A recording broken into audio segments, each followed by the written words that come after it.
Hi everyone, it's Shanta from My Little Kitchen, and today we'll be showing you how to make chapatis, which are also known as rotis.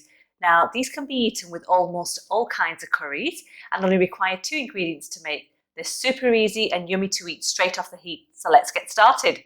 I'm using a 250ml cup, of which I'll be using 3 cups.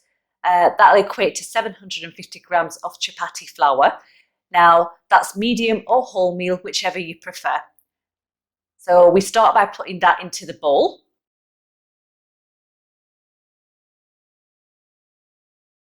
And then create a well in the middle using your fingers.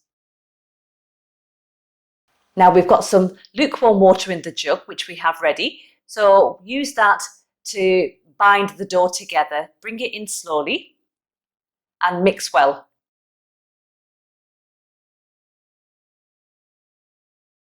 Just make sure you have no dry clumps and bring everything together. Add more water if you need to. Just working that dough nice and slow and bringing it all together. Just make sure you take off all the dry flour around the edges.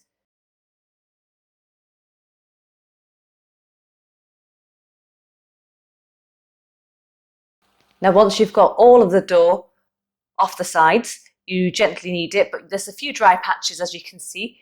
You just need to put a little bit more water onto the palms of your hands, not too much, and continue to knead that really well until you've got a really soft, smooth, clump-free dough.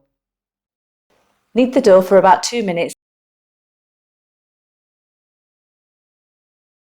The dough should be slightly spongy and will spring back when you touch it. It's then allowed to rest with a clean tea towel over it for 30 minutes. Now it's been 30 minutes guys, and we're ready to make the chapatis.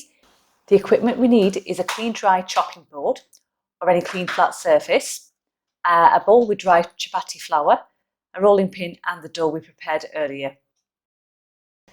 So we start by preheating the pan on a power setting of 5.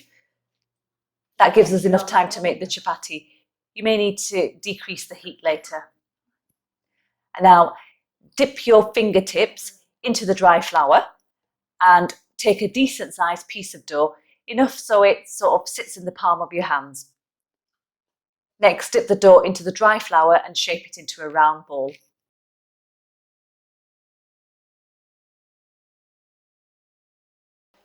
Lightly dust the surface with dry chapati flour and place the dough on there and push down slightly. This will allow to easily roll the chapati out. Dip the dough into the dry chapati flour and start rolling the chapatis out. If they start sticking to the board, then apply more dry flour. Now roll the chapatis out nice and flat, evenly on all sides, and keep flipping them over and keep rolling them until you have a round flat chapati. Once you've done that, gently pick up the chapati and flip it in between the palms of your hands to allow any excess flour to fall off, and then gently lower onto the pan. Allow the base to cook for 30 seconds or so, and you will see the chapati change colour, which indicates it's ready to be flipped over. So carefully flip it over and continue to cook for another 30 seconds. I have turned the heat low, so it does need increasing a little bit more just to allow the chapatis to cook. Then using a clean tea towel, as you can all see, I apply pressure to the chapati by pushing it down, allowing it to cook evenly all around the edges. Turn it over and repeat the process. This allows the chapati to inflate and puff up whilst it cooks, producing a fluffy, soft texture.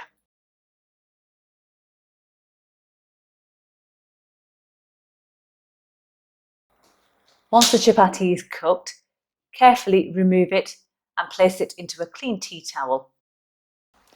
Repeat the process and continue making as many more chapatis as you wish. This recipe gives you approximately 5 to 7 chapatis, depending on the size of the dough balls you make. So there you go guys, homemade chapatis which are simple and easy to make. If you like what you see today, then give it a thumbs up And don't forget to hit the subscribe button for more recipes and updates. You can also find this video link on our Facebook, Twitter and Instagram accounts. Till we next meet, thank you for watching. Take care.